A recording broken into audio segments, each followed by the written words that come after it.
কৃতজ্ঞতা বিপিএল নিয়ে আলোচনা একদম শেষ পর্যায়ে। পরের বিপিএল হচ্ছে, পরের বিপিএল এর সবচেয়ে বড় চমক হতে যাচ্ছে Barishal team.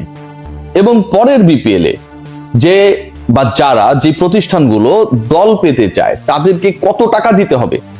Bangladesh cricket board এর আগে যেই ধরনের এক্সপেরিয়েন্স পেয়েছিল, এক্সপেরিয়েন্স নিয়েছিল, সবশেষ বিপিএল এক্সাম্পল যদি দিই, ফরচুন বরিশাল ছাড়া ব্যাংক গ্যারান্টির টাকা কিংবা ফ্র্যাঞ্চাইজি ফির টাকা প্রপারলি পরিশোধ কোনো দলই করেনি বলে মিডিয়া রিপোর্ট এসেছে।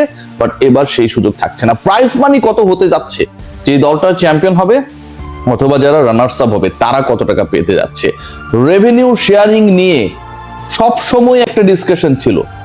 এবারের বিপিএল কি সেটা হতে যাচ্ছে? অনেকগুলো চমকের আলোচনা। প্রথমেই বরিশাল কেন্দ্রিক আলোচনাটা করতে চাই আপনাদের সাথে।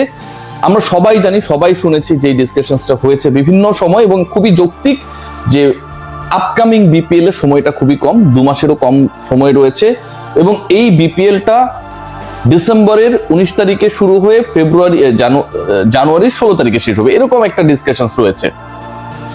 এই বিপিএল এ দুবারের টানা চ্যাম্পিয়ন এবং রানার্স আপ, একবারে রানার্স আপ ফরচুন বরিশাল খেলবে না। এই যে ডিসকাশনটা ছিল, এটাকে এই মুহূর্তে আমি দা এন্ড বলতে পারি।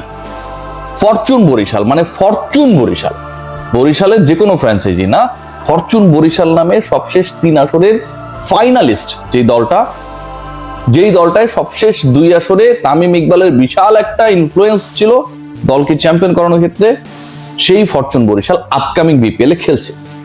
ফরচুন বরিশাল পরের বিপিএল এ খেলছে এবং এটা মোটামুটি ডান হয়ে গেছে। অফিসিয়ালি এই নিউজটা এখন পর্যন্ত আমরা বিভিন্ন জায়গা থেকে পাচ্ছি না, বাট ফরচুন বরিশাল খেলছে এবং সেই ফরচুন বরিশাল টিমে তামিম ইকবাল খেলছে না, মিজানুর রহমানে ফরচুন বরিশাল খেলছে। বরিশালবাসী স্বস্তির নিঃশ্বাস ফেলতে পারেন। দ্বিতীয় যে পয়েন্ট, যে কথাটা বলছিলাম যে প্রাইজ মানি কত, এবারে বিপিএল বেশ কিছু চমক রয়েছে এবং এই চমকগুলো আলটিমেটলি আমার কাছে মনে হয় যে অনেক দ্বিধা দ্বন্দ্ব, অনেক ফ্র্যাঞ্চাইজি নিয়ে অনিশ্চয়তা, লাস্ট মোমেন্টে ইওআই করানো, আইএমজি থাকা না থাকা, অনেক ইস্যুস থাকলেও এই চমকগুলো কিছুটা হলেও বিপিএল কে উজ্জীবিত করতে ভূমিকা পালন করবে। যে দল চ্যাম্পিয়ন হবে তাদের প্রাইজ মানি হচ্ছে 2,75,00,000 টাকা, আর যারা রানার্স আপ হবে তারা পাবে 1,75,00,000 টাকা। মানে championship prize money 2,75,00,000, runners up যারা হবে 1,75,00,000। ফ্র্যাঞ্চাইজি ফি কত আপনারা সবাই জানেন, 5 থেকে 6টা দল নিয়ে আলোচনা চলছে, বাট 5 দলেরই বিপিএলটা হবে এরকম ডিসকাশনটাই সবচেয়ে বেশি। কারণ অল্প সময়ের মধ্যে খুবই ন্যারো স্লটের মধ্যে বিপিএল কে শেষ করতে হবে, ন্যাশনাল ইলেকশন যেহেতু ফেব্রুয়ারিতে। সো যেই দলগুলো অংশগ্রহণ করতে চায়, আগ্রহ দেখাবে, এক্সপ্রেশন অফ ইন্টারেস্ট, আগ্রহ এক্সপ্রেস করবে, ইন্টারেস্ট এক্সপ্রেস করবে, ওই প্রক্রিয়ার মধ্যে ঢুকতে গেলেই প্রত্যেকটা দলকে, প্রত্যেকটা প্রতিষ্ঠানকে, কনসোর্টিয়ামকে 2 কোটি টাকা দিতে হবে আগেই বিসিবি কে। আপনি দল পান আর না পান, আপনাকে 2 কোটি টাকা বাংলাদেশ ক্রিকেট বোর্ডের কোষাগারে জমা দিয়ে দেন মাঠে নামতে হবে। যারা দল পাবে না, মনে করেন 5টা দল দিবে, 10 জন অ্যাপ্লাই করেছে, ওই 5 জনকে, 5টা প্রতিষ্ঠানকে বাংলাদেশ ক্রিকেট বোর্ড পরের 2 দিনের মধ্যে ওই যে 2 কোটি টাকা তারা দিল এটা ফেরত দিয়ে দিবে। আর যেই 5টা দল থাকবে তাদের টাকা বাংলাদেশ ক্রিকেট বোর্ড রেখে দিবে ফ্র্যাঞ্চাইজি ফি বাবদ। ব্যাংক গ্যারান্টি কত টাকা, এটাও একটা ইন্টারেস্টিং পয়েন্ট, কারণ ক্রিকেটাররা টাকা পান না। এখনো যদি আপনি খুঁজেন 2-4 জন, 5 জন, 7 জন ক্রিকেটার পাবেন যারা টাকা পায় নাই, মুখ খুলছে না। এবং সেই সিচুয়েশনটায় যে তথ্যটা আমার কাছে রয়েছে, ব্যাংক গ্যারান্টির জন্য বাংলাদেশ ক্রিকেট বোর্ড 10 কোটি টাকা প্রত্যেকটা দলের কাছ থেকে নেবে।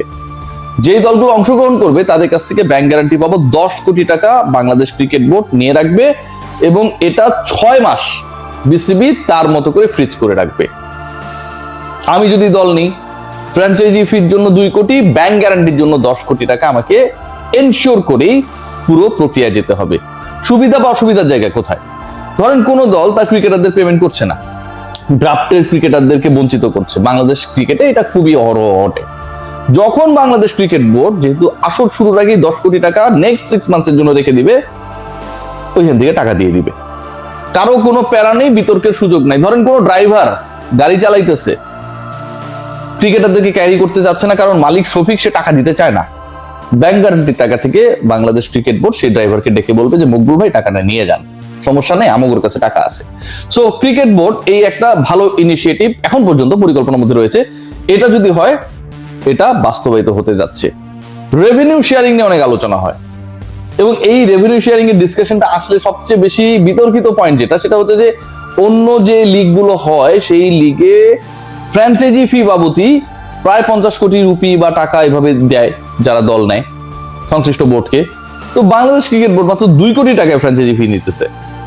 2 কোটি টাকা, এই 2 কোটি টাকা কোনো টাকা না অ্যাকচুয়ালি, যদি আপনি কম্পেয়ার করেন ফরেন যে ফ্র্যাঞ্চাইজি লিগগুলো হয় সেগুলোর সাথে। সো ওই জায়গা থেকে সবসময় একটা যুক্তি ছিল যে আমরা রেভিনিউ শেয়ারিংটা করবো কই থেকে, আমরা তো রেভিনিউ করতে পারি না টু সাম এক্সটেন্ট। বাট এবার সেটা থেকে বিসিবি বের হয়ে আসছে। 2 কোটি টাকা ঠিক আছে, কম টাকা, তারপরেও বিসিবি যে প্রফিট করবে 3টা জায়গা থেকে প্রফিটের জায়গা নির্ধারণ করা হয়েছে, grounds right, ticketing and media. এই যে 3টা জায়গা থেকে প্রফিটের পরিকল্পনা করা হয়েছে। ডেফিনেটলি বাংলাদেশ ক্রিকেট বোর্ড তো প্রফিট করবেই, লস তো আর করবে না। যখন ইভেন্ট ব্রেক হবে প্রফিটের যে হিসাবটা আসবে, ওই প্রফিট থেকে ধরেন আপনি 100 টাকা প্রফিট করেছেন, 30 টাকা বাকি ফ্র্যাঞ্চাইজিদেরকে ডিস্ট্রিবিউট করে দেওয়া হবে। টিকেটিং, গ্রাউন্ডস রাইট, মিডিয়া থেকে বাংলাদেশ ক্রিকেট বোর্ড যে প্রফিটটা করবে সেই প্রফিটের 30% ভাগ পাবে ফ্র্যাঞ্চাইজিগুলো। তার মানে যেই ফ্র্যাঞ্চাইজি এখানটায় 2 কোটি টাকা ব্যাংক গ্যারান্টি দিয়ে 10 কোটি টাকা ব্যাংক গ্যারান্টি দিয়ে আসছে, 2 কোটি টাকা ফ্র্যাঞ্চাইজি ফি দিয়ে আসছে, চ্যাম্পিয়ন বা রানার্স আপ হলে সে চ্যাম্পিয়ন হলে অলমোস্ট 3 কোটি তুলে ফেলছে, রানার্স আপ হলে 2 কোটি অলমোস্ট তুলে ফেলছে। মানে তার ফ্র্যাঞ্চাইজি ফির টাকাটা আপনি যদি টপ 2 এর মধ্যে থাকেন ওদিক থেকে চলে আসলো। এর বাইরে 30% প্রফিটের যে অংশটা রয়েছে সেটার আবার শেয়ার পাবে। আরেকটা ইন্টারেস্টিং পার্ট রয়েছে, আপনারা সবাই জানেন যে মাঠে যখন খেলা হয় ইলেকট্রনিক পেরিমিটার বোর্ড বাউন্ডারি লাইনে থাকে, রাইট? বিভিন্ন সময় বিভিন্ন বিজ্ঞাপন আসে যায়, হ্যাঁ, অনেক ধরনের অ্যানিমেশনস আমরা দেখি ওই জায়গাটায়। তো electronic parameter board upcoming BPL এ তো থাকবে, এটা নিয়ে কোনো ডাউট নেই।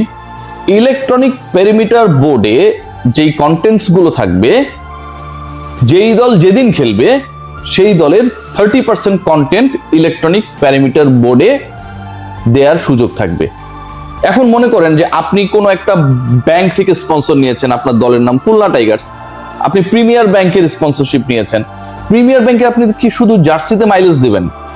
এর বাইরেও আপনি নতুন একটা অপরচুনিটি পাচ্ছেন যে প্রিমিয়ার ব্যাংকের বিজ্ঞাপন আপনি, যেহেতু আপনার ম্যাচ চলাকালে ইলেকট্রনিক প্যারিমিটার বোর্ডে 30% পার্ট আপনার, সো আপনি ওখানে প্রিমিয়ার ব্যাংকেরও, আমি একটা এক্সাম্পল দিচ্ছি, কমার্শিয়াল চালাতে পারবেন। সো এই দিক থেকে যারা ইনভেস্ট করবে দলগুলোর উপরে স্পন্সরশিপ হিসেবে, তারাও কিন্তু একটা, আমার কাছে মনে হয় যে বেনিফিটেড হবার বড় সুযোগ থাকবে। এবং এই মডেলটা আমার কাছে মনে হয় যে যথেষ্ট কাজ করার সুযোগ রয়েছে। সো বিপিএল গভর্নিং কাউন্সিল কতটুকু কাজ করছে আমি জানি না, বাইরে থেকে একজন কাজ করছে, আমি তার নাম বলবো না, and he is doing fantastic till now. বরিশালকে রাজি করানোর ক্ষেত্রে ফরচুন বরিশাল নামের যে দলটা তারাই খেলবে, একটা বড় মাইলস্টোন আমার কাছে মনে হয়, কারণ এই দলটা খেললে ভালো ক্রিকেটাররা আসবে, এই ব্যাপারটা আপনি আস্থায় রাখতে পারেন।